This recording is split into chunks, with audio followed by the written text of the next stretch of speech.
Hello friends, welcome back to my channel English mania with Pooja Thakur. So आज का topic है uses of it जो कि एक प्रोनाउन है। जैसे कि आपने मेरे प्रीवियस वीडियोस में देखा होगा कि मैंने एक्सप्लेन किया है 3 पर्सन्स, पर्सनल प्रोनाउन के जो 3 पर्सन्स है उसमें से जो थर्ड पर्सन है वो है इट। इट जो है न्यूट्रल जेंडर के लिए यूज होता है, सिंगुलर एंड प्लूरल दोनों के लिए इट का ही यूज होता है, एंड सब्जेक्टिव केस हो या ऑब्जेक्टिव केस हो उसमें भी इट का यूज होता है। ठीक है, दोनों subject as a subject use करें या एज अ ऑब्जेक्ट यूज करें, हम क्या लिखते हैं?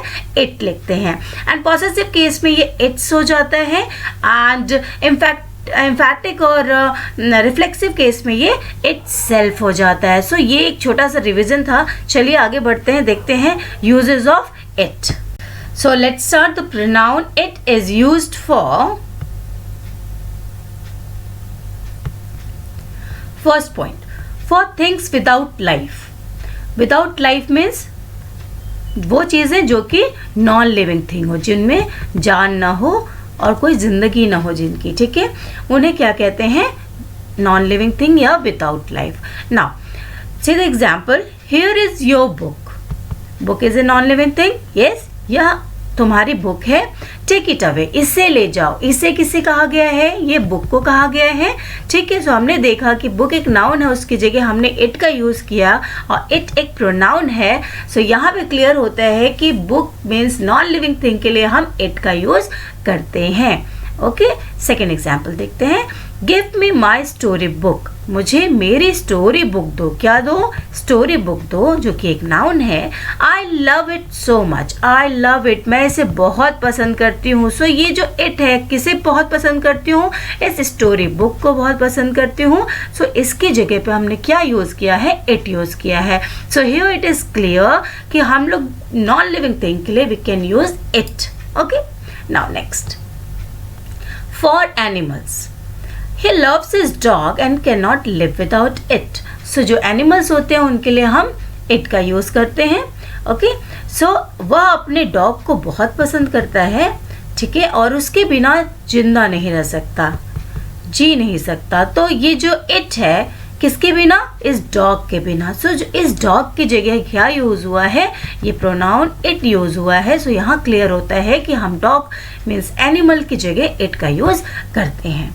Okay, did you see that dog, it was so small. तो यहाँ पे क्या तुमने वो डॉग देखा है? वो डॉग देखा जो, और वो जो कि बहुत स्मॉल था। कौन बहुत स्मॉल था? वह बहुत स्मॉल था। वह यहाँ किसके लिए यूज़ हुआ है? इस डॉग के लिए यूज़ हुआ है। सो यहाँ पे आपको क्लियर हो जाता है। यहाँ डॉग ना हो के कोई और एनिमल का नाम होता तो भी यहाँ इट होता, ठीक है। तो किसी भी एनिमल के लिए भी यूज़ इट। सो ये जो इट है ये जिस डॉग के लिए है और यहाँ ये एक प्रोनाउन है। सो यहाँ क्लियर है कि एनिमल्स के लिए हम इट का यूज़ करते हैं। Okay, third one, for a young child. अब यंग चाइल्ड क्या है? जो छोटे बच्चे होते हैं बहुत ही, उनको हम सिर्फ देख के नहीं आइडेंटिफाई कर सकते कि ये कौन सा जेंडर है के हैं, मेल है कि फीमेल है ना। सो ऐसे बच्चों के लिए, छोटे बच्चों के लिए जिसको हम नहीं पहचान सकते हैं कि क्या कौन है, मेल है कि फीमेल है, हम उनके लिए इट का यूज़ करते हैं। ओके, और एक और केस है कि अगर हम किसी की बताना नहीं चाहते हैं, किसी का जेंडर नहीं बताना चाहते हैं, जनरल टर्म में बात कर रहे हैं, ठीक है, तो उस केस में भी हम इट का यूज़ करते हैं, ठीक है। अब एग्जाम्पल देख लेते हैं। First, when I saw the child it was crying. So जब मैंने उस बच्चे को देखा तो वो रो रहा था। इट वॉज क्राइंग, तो वो रो रहा था मीन्स कौन रो रहा था? ये चाइल्ड रो रहा था। तो इस चाइल्ड के लिए हमने क्या यूज़ किया है? इट का यूज़ किया, बिकॉज यहाँ पे कुछ पता नहीं चल रहा है कि जो चाइल्ड था ये मेल है या फीमेल है, ठीक है, इसलिए हमने यहाँ पे इट का यूज़ किया है। अगर इस चाइल्ड का कोई नाम होता, कोई लाइक सीता होता, गीता होता, तो हमें वहाँ हम आइडेंटिफाई कर रहे हैं, हमें पता चल रहा है कि हाँ ये एक गर्ल है, ठीक है, तो वहाँ पे हम उसकी जगह हर का यूज़ कर सकते थे, ठीक है। बट यहाँ पे कोई ऐसी आइडेंटिफिकेशन नहीं है, so we will use it for this. Okay, it is a cute baby. ये बेबी जो है, बेबी भी वही है कि हम इसका जेंडर नहीं बता सकते हैं, इसलिए हम इसके लिए इट का यूज़ करेंगे। ये क्या है? बेबी। इट, बेबी जो है एक नाउन है, उसके लिए हमने इट प्रोनाउन का यूज़ किया है। आगे बढ़ते हैं। Next is fourth, to refer to some statement going before age. See यहाँ क्या इसका मतलब है, स्टेटमेंट जैसे कि कुछ ऐसी बातें हैं जो कि पहले से ही पहले लिखी गई होती है सेंटेंस में, और उसको रिफ़र करने के लिए हम बाद में इट का यूज़ करते हैं। लाइक हम एक सेंटेंस देख लेते हैं, she is telling what is not true, she is telling what is not true. तो हम यहाँ देख रहे हैं कि ये एक स्टेटमेंट है, इसकी मीनिंग क्या है कि वो वह बोल रही है जो कि सच नहीं है। ठीक है, ये जो बोल रही है वो सच नहीं है। एंड शी नोज इट, और वो यह जानती है। तो यह जानती मीन्स क्या जानती है, वो यह जानती है कि जो बोल रही है वो सच नहीं बोल रही। मीन्स ये जो स्टेटमेंट है हमारा पूरा, वो चीज़ ये जो शी है वो पहले से जानती है। यस, आई होप समझ में आ रहा होगा कि ये जो स्टेटमेंट है उस पूरे स्टेटमेंट को हमने उसकी जगह पे हमने इट यूज़ किया है। अगर इट को हटा के हम एक बार सेंटेंस में आपको बना के बताती हूँ कि she is telling what is not true and she knows that she is telling what is not true. अगर इट ना यूज़ करें तो यही सेंटेंस हम दोबारा बोलेंगे कि she knows what, she knows that she is telling what is not true. तो उसकी जगह हमने इट का यूज़ किया है। सो मैं फिर से एक बार बता देती हूँ कि हम किसी स्टेटमेंट को जो कि पहले बोला गया है उसके लिए भी हम इट का यूज़ करते हैं।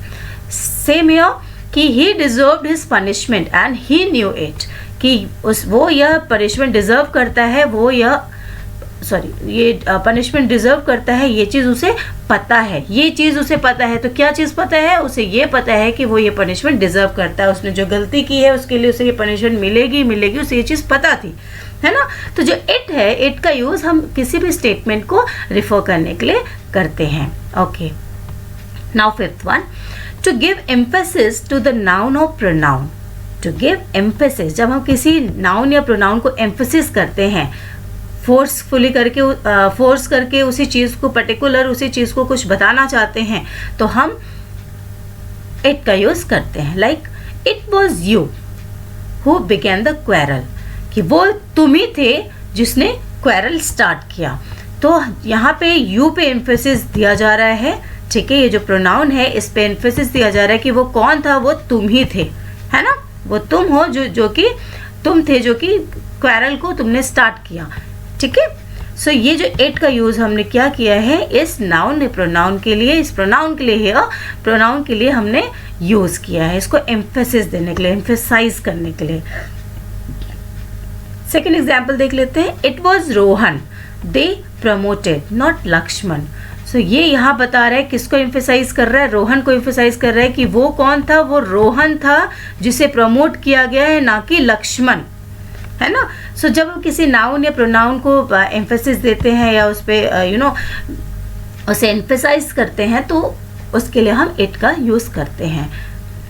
आई होप आप लोगों को समझ में आ रहा होगा, और अगर समझ में आ रहा है please like the video. Okay, now the sixth one, in speaking of the weather आज। सो जब हम वेदर की बात करते हैं, लाइक अभी का वेदर कैसा है, अगर बाहर बारिश हो रही है तो हम क्या बोलेंगे, हम उसके लिए इट का यूज़ करते हैं। ठीक है, इट इज़ रेनिंग। सो उसी तरीके से और एग्जांपल देख लेते हैं। जब भी हम किसी वेदर की बात करते हैं, चाहे वो स्प्रिंग हो, विंटर हो, कोल्ड हो, हॉट है या हेलिंग है या जो भी किसी भी तरह का वेदर है उसके लिए हम इट का यूज़ करते हैं। Like it is very cold today. ठीक है, तो हमने कोल्ड के लिए कोल्ड जो है ठंडे है बहुत आज, उसके लिए हमने इट का यूज़ किया है। ठीक है, इट इज़ विंटर। ठीक है, ये विंटर चल रहा है, विंटर है तो उसके लिए इट का यूज़ किया है। इट इज़ हेलिंग, तो हेलिंग के लिए भी हमने किसके लिए क्या यूज़ किया है, इट का यूज़ किया है। ओके, नाउ सो हेलिंग का मतलब होता है बर्फ गिरना। ठीक है, ओले गिरना होता है। ठीक है, और इसी तरीके से हो सकता है इट इज़ स्नोइंग, कि बर्फ़ गिर रहा है। ठीक है, और इट वॉज रेनिंग मैंने बता दिया आपको। ओके, नाउ सो क्लियर है कि हम वेदर के लिए इट का यूज़ करते हैं। Now next one, in speaking of the time as it is 5 o'clock। ठीक है, हम कभी भी टाइम ये नहीं बताते हैं कि दिस इज़ 5 o'clock, ठीक है। दिस मीन्स हमारे क्या बगल में है कोई चीज़, कोई ऐसा नहीं है ना कि हम उसे लाइक देख सके, टच कर सके, ऐसा नहीं है। दिस एंड दैट नहीं यूज़ कर सकते हैं, वी कैन यूज़ इट, हमें इट का यूज़ करना चाहिए। सो सेकेंड देख लेते हैं, इट इज़ 8:30। 8:30 का मतलब है कि 8:30 हो रहा है, 8:30 बोलते हैं ना, 8:30 बज रहा है, तो इट इज़ 8:30 मीन्स 8:30 बज रहे हैं, ठीक है। It is 4:15। 4:15 मतलब होता है 4:15 बजना, ठीक है। तो हम जब भी टाइम बोलते हैं तो हम वहाँ पे किसका यूज़ करते हैं, इट का यूज़ करते हैं, ओके। सो उसी तरीके से अगर हम इट इज़ 7:45 बोलते हैं तो मीन्स 7:45 हो रहे हैं, क्लियर। सो ये जो है, ये सारे जो इट जो है, ये हमने टाइम बताने के लिए यूज़ किया है। सो यहाँ पे ये क्लियर होता है कि हमें जब टाइम बताना होता है तो हम इट का यूज़ करते हैं, ना कि दिस और दैट का, ठीक है। नेक्स्ट देख लेते हैं,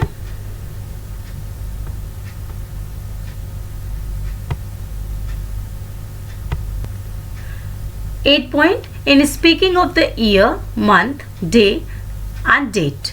जब भी हमें किसी भी मंथ का, ईयर का, डे का या डेट के बारे में बताना है, ठीक है, यूज़ करना है किसी सेंटेंस में, तो हम उसके साथ इट का यूज़ करते हैं। Like it is Sunday today, it will be holiday tomorrow, it has been 2 years, it is the month of December, it was 1988 when I saw the first movie। So देखिए आप यहाँ पे हमने यहाँ year बताया है, यहाँ मंथ बताया है, ठीक है, यहाँ भी 2 years बताया है, यहाँ टुमारो डे बताया है, ठीक, यहाँ भी डे बताया है। तो क्या है, हमने यहाँ पे क्या यूज़ किया है, इट का यूज़ किया है।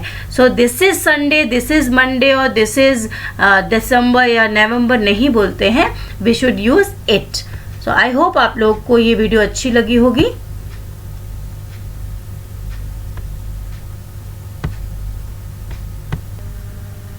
Thank you for watching right till the end. Don't forget to press the subscribe button and also press the bell icon so you can get notification every time when I put up new video. Happy watching. Thank you.